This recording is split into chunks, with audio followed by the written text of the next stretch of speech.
Good morning. Welcome to Ramblings with Joe.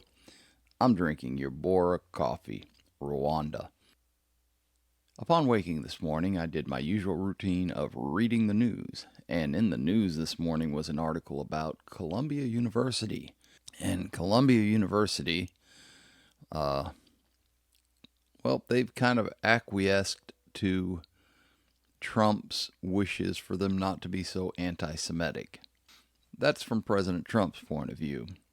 Now, there's a student organization rather, that has decided that they need to sue the government, and the government has lost its first case in front of a federal judge in Boston who was appointed by President Reagan.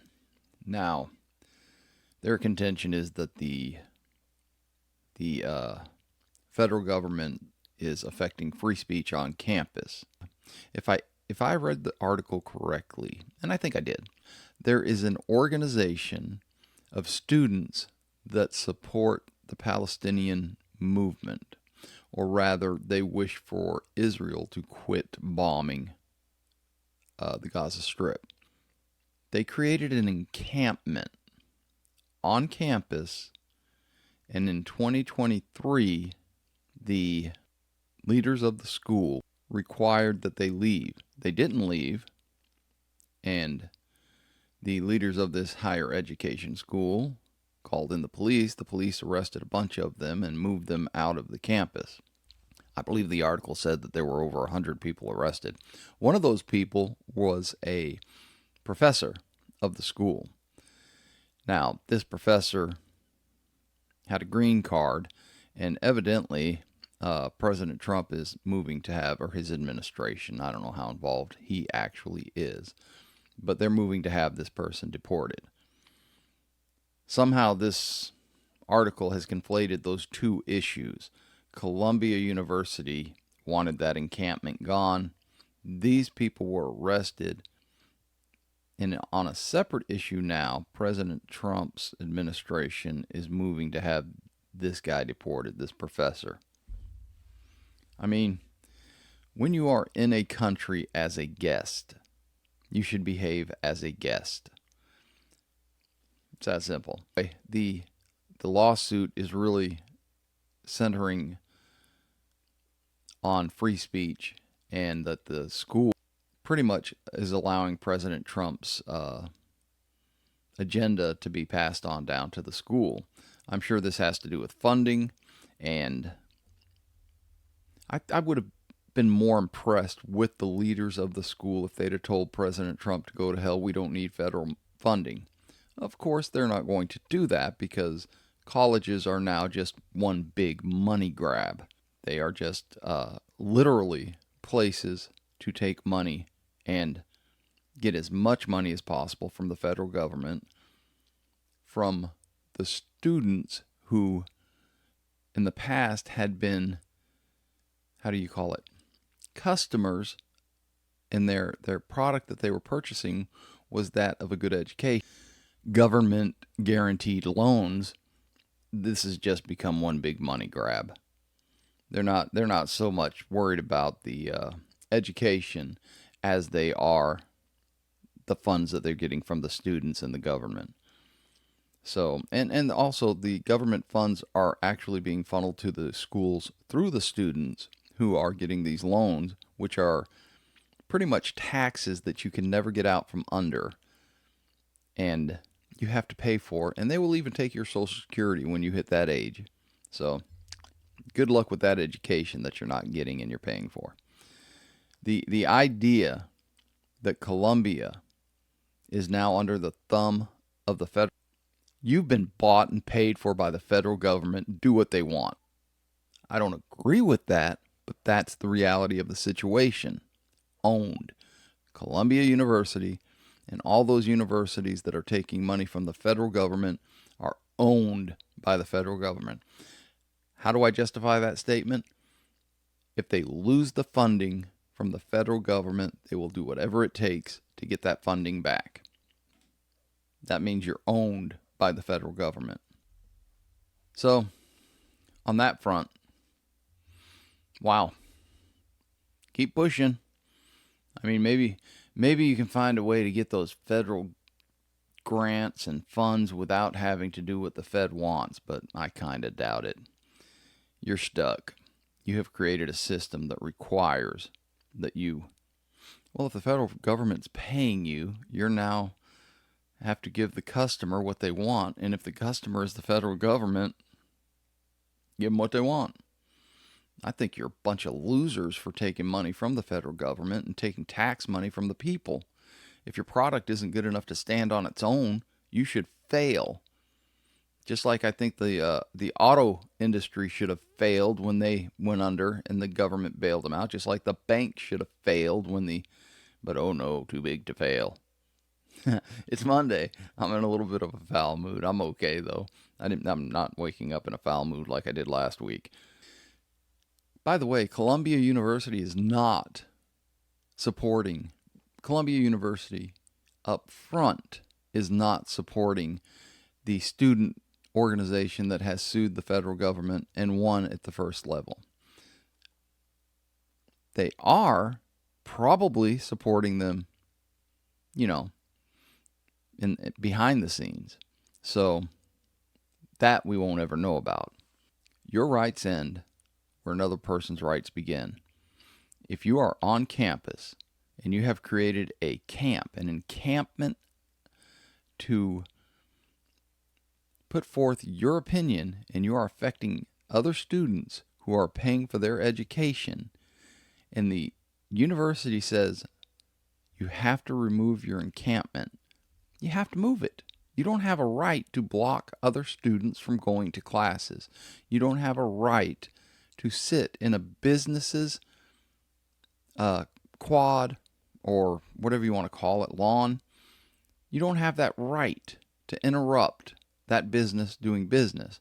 Now, I do admit that, because the government is paying for a huge portion of this university's businesses, you may have an outlet there that the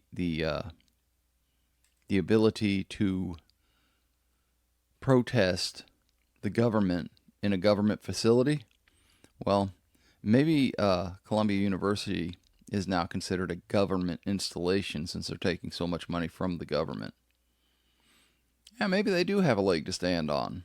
I mean, perhaps Columbia, being a federal institution now, maybe we should allow them to do this encampment thing and protest their freedom of speech issues on a federal installation, common ground, the quad, wherever they were. Maybe that's what and in doing so, maybe Columbia will now have to admit, okay, so we are now part of the government. I hadn't thought of that. I kind of like the idea of that. So if the students win, I think maybe we should change the name of the Columbia University, whatever it actually is, to maybe Columbia University, a subdivision of the federal government. This is really good coffee. I really like Eubora. I have 4 bags.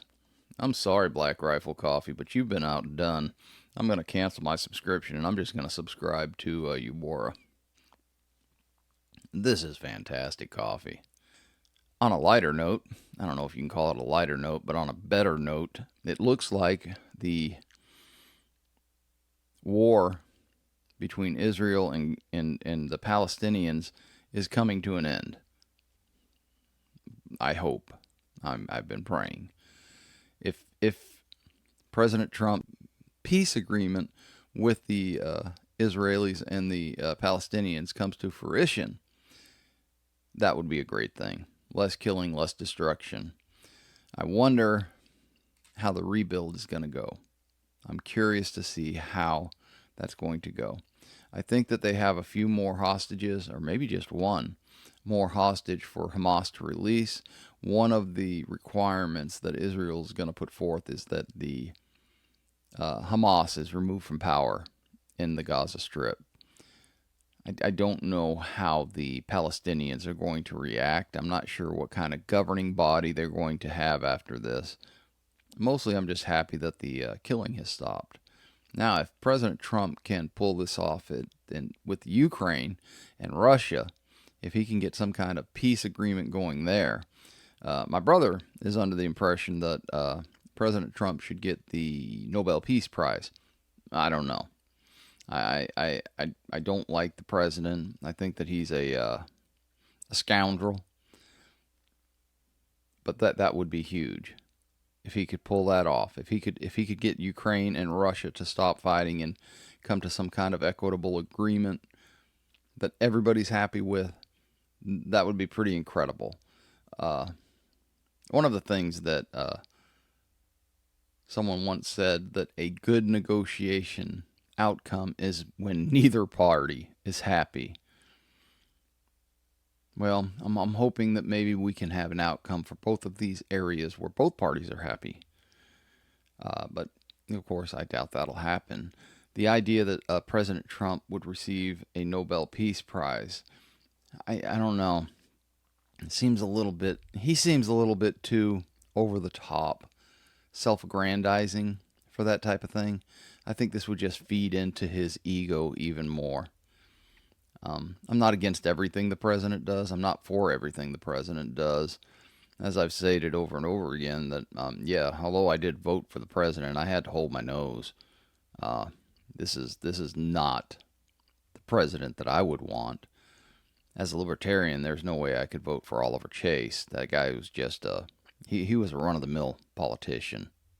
Oliver Chase took the nomination through a backroom deal. Although the backroom deal was on the floor of the Libertarian Convention, it was a backroom deal. If someone says to you, I will swing my support to your side if you make me vice president, and you say yes, that person bought the vice president nomination. And that's pretty much what happened there at the Libertarian Party, which I am no longer a member of. One day I hope to be able to become a member of the Libertarian Party again. As it stands right now, it's not going to happen. I'm going to kind of rest in the independent arena for a while till they get their crap straight. Doesn't mean I'm not going to follow what's going on with them, and it doesn't mean that I'm not going to support who I want to support as an independent. You bore off. So, those were the two articles that caught my attention. It is Monday, and I hope that you're having a great Monday. I intend to try. I hope you guys have a fantastic week. I hope you have a fantastic Monday. I hope we find peace in the world. I hope that President Trump is successful with the Middle East. I hope he's successful with Russia and Ukraine. And if the cost of that is giving him the Nobel Peace Prize, I support that. I just want people to stop dying. I hope you have a marvelous Monday. I hope that you go out there and you find peace, love, and dream. Until next time, adios.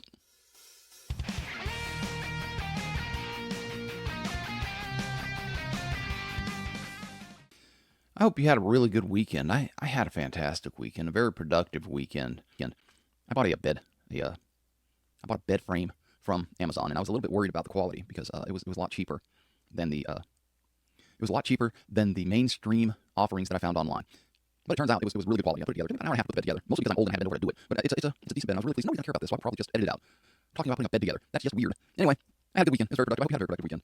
My wife today, so she's going to give me a ride to work. She's drinking coffee downstairs. So really, all I can think about right now is getting downstairs to have coffee with the wife. She is the highlight of every day of my life. When she's mad at me, she's the highlight. When she's not mad at me, she's the highlight. She's incredible. I think it's Garth Brooks or something. She's half the man I am. That's how I feel most days. Without her support, I'd probably still be living in a single wide in a swamp. How very Shrek-esque of me. At any rate,